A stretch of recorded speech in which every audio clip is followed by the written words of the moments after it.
അസ്സലാമു അലൈക്കും വറഹ്മത്തുള്ളാഹി വബറകാതുഹു. ഞാൻ ഇന്ന് പറയാൻ പോകുന്നത് ആകാശം സ്വപ്നം കണ്ടാൽ എന്താണ് അതിൻ്റെ വ്യാഖ്യാനം എന്നതാണ്.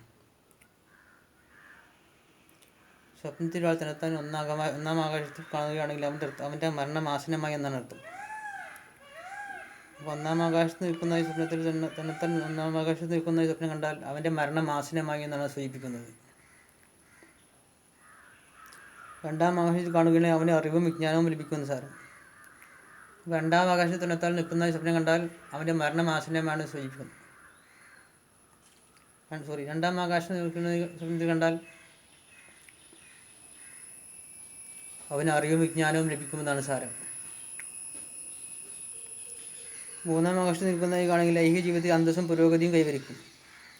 മൂന്നാം ആകാശത്ത് നിൽക്കുന്നതായി കണ്ടാൽ ഐഹിക ജീവിതത്തിൽ സന്തോഷവും സുഖവും അന്തസ്സും കൈവരിക്കും. ഈ നാലാം ആകാശത്ത് നിൽക്കുന്നതായി കാണുകയാണെങ്കിൽ അവന് ഭരണകർത്താവിൻ്റെ അല്ലെങ്കിൽ രാജാവിൻ്റെ സൗഹൃദം സാമീപ്യം സിദ്ധിച്ചതാവുമെന്നാണ് സംഭവിച്ചതാവൻ. നാലാം ആകാശത്ത് നിൽക്കുന്നതായി കാണുകയാണെങ്കിൽ അവന് രാജാവിൻ്റെ അല്ലെങ്കിൽ ഭരണകർത്താവിൻ്റെ സാമീപ്യവും സൗഹൃദവും സംഭവിക്കുമെന്നാണ് സാധ്യത. ഇനി അഞ്ചാം ആകാശത്ത് നിൽക്കുന്നതായി കാണുകയാണെങ്കിൽ ഭീതിയും ഭയവും പേടിയും സമ്പാദിക്കും. ഇനി ആറാം ആകാശത്ത് നിൽക്കുന്നത് കാണുകയാണെങ്കിൽ അവന് ആഹാരവും സമ്പത്തും നന്മയും നേടും. ഇനി ഒന്നാം ആകാശത്ത് അവൻ്റെ വാതിൽ അടഞ്ഞു നിന്ന് കിടപ്പാടെന്ന് സ്വപ്നം കണ്ടാൽ ഒന്നാം ആകാശത്ത് നിന്ന് അവൻ്റെ വാതിൽ അടഞ്ഞു കിടപ്പാടെന്ന് സ്വപ്നം കണ്ടാൽ ഒന്നാം ആകാശത്തിൻ്റെ വാതിൽ അടഞ്ഞു സ്വപ്നം കണ്ടാൽ അവൻ്റെ പ്രവൃത്തി ചെയ്ത മഹാപുരുഷൻ കാരണത്താൽ നിന്നു പോകും എന്നർത്ഥം.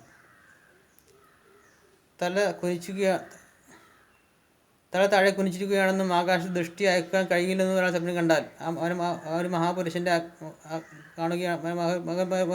കാണുകയാണെങ്കിൽ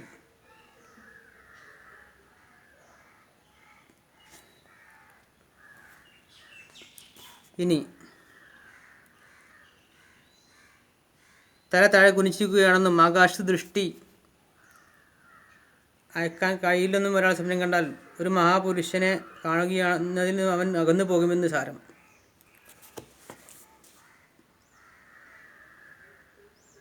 ആകാശത്ത് മലകൾ ഇറങ്ങി വന്ന് അവൻ്റെ അടുത്ത് കൂടി കടന്നു പോകുന്ന സ്വപ്നം കണ്ടാൽ അവൻ്റെ സംബന്ധിച്ചിടത്തോളം വിജ്ഞാനത്തിനെയും തത്വജ്ഞാനത്തിനെയും കവാടങ്ങൾ തുറക്കപ്പെടുന്ന അർത്ഥം. അപ്പോൾ ആകാശത്ത് ഇന്ന് മലക്കുകൾ ഇറങ്ങി വന്ന് തൻ്റെ അടുത്ത് കൂടി നടന്നു പോകുന്നതാണ് സ്വപ്നം കണ്ടാൽ അവനെ സംബന്ധിച്ചിടത്തോളം വിജ്ഞാനത്തെയും തത്വജ്ഞാനത്തെയും കവാടങ്ങൾ തുറക്കപ്പെടുമെന്ന് സാരം എന്ന് ഹദറത്ത് ദാനിയേൽ റളിയല്ലാഹു അൻഹു തങ്ങൾ പറയുന്നുണ്ട്. അള്ളാഹു നമ്മളെല്ലാവരുടെ സ്വാലിഹ്യങ്ങളിൽ ഉൾപ്പെടുത്തുമാറാകട്ടെ. അള്ളാഹു നമ്മളെല്ലാം നല്ല സ്വഭാവത്തോട് ജീവിക്കാൻ തൗഫീഖ്. അസ്സലാമു അലൈക്കും വറഹ്മത്തുള്ളാഹി. ഇതുപോലെ മറ്റ് വീഡിയോസിന് ന്യൂസിന് വേണ്ടി എൻ്റെ യൂട്യൂബ് ചാനൽ മറക്കാതെ സബ്സ്ക്രൈബ് ചെയ്യാം. സബ്സ്ക്രൈബ് ചെയ്യാൻ ഓക്കെ, താങ്ക് യു. അസ്സലാമു അലൈക്കും.